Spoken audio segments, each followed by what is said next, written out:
Well, it is springtime here in the Chicagoland area, at least when we're looking at the real estate market. So today we're going to be diving into some numbers, and while your crocuses and daffodils might just be poking up through the melted snow, here in the real estate market it is like a bed of dandelions in the middle of summer. It is taking over. So let's stick around, we'll look at some numbers and see if we can maybe round up a few ideas. See what I did there? Hi, I'm Tysiak, that guy that sells houses, and today we're looking at the entire MLS here in the Chicagoland area. We'll also be focusing a little bit with DuPage County and Will County, looking at the real estate market because things are moving quick, to say the least. It's getting crazy out there, and we're not seeing as many homes come on the market, and we'll talk about those numbers as well. What's going on with foreclosures? Should we be concerned with that? And talk just a touch about interest rates. So let's start off, as we'd usually do, with the average sales price. So in our entire MLS Chicagoland area, we saw our one-year price average of homes go up $1,800 in the month of February to $313,000, $600 and change.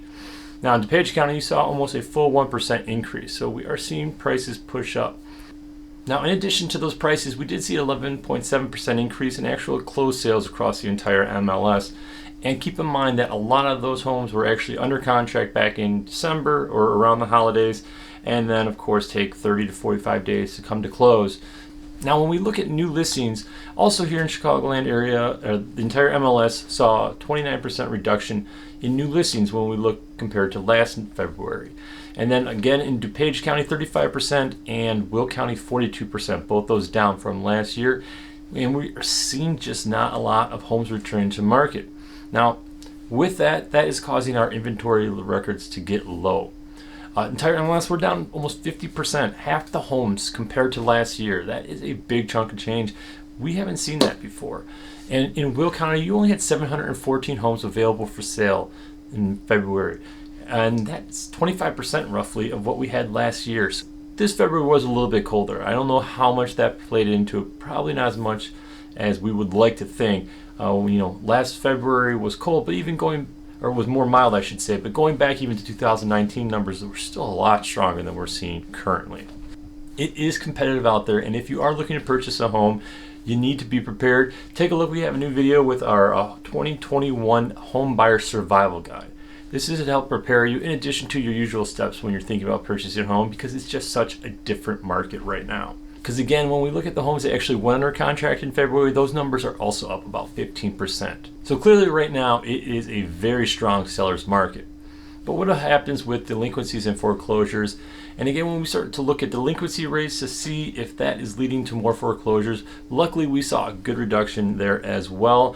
We got under 6% for the first time since last March, getting down to 5.9%. So that is a good sign for loans getting back in good standing. Also thinking about interest rates, they have changed over the past few weeks, and we saw an uptick with some interest rates creeping over 3%. Now for the market, one way of thinking about this is it actually might help a little bit as well, because it might deter a few people who are thinking about purchasing to maybe waiting further down the road or just deciding to change their plans. So that would help alleviate some of that pressure with the offset in the buyers and sellers. But if you are purchasing a home or have been looking, I highly encourage you to talk to your lender. This rate change could affect your purchasing price, and you don't want to find that out after you finally got your offer accepted. So make sure you find that information out now so you're not disappointed and you can adjust appropriately. So for your own neighborhood report, take a look at the link below to get some homes sold in your neighborhood. And again, if you're looking to purchase a home this year, I highly encourage you to take a look at our Buyer Survival Guide. And if you're just getting started, get fully caught up on what you need to know with our Buyers series here. I'm Tysiak with Keller Williams. Thanks for watching.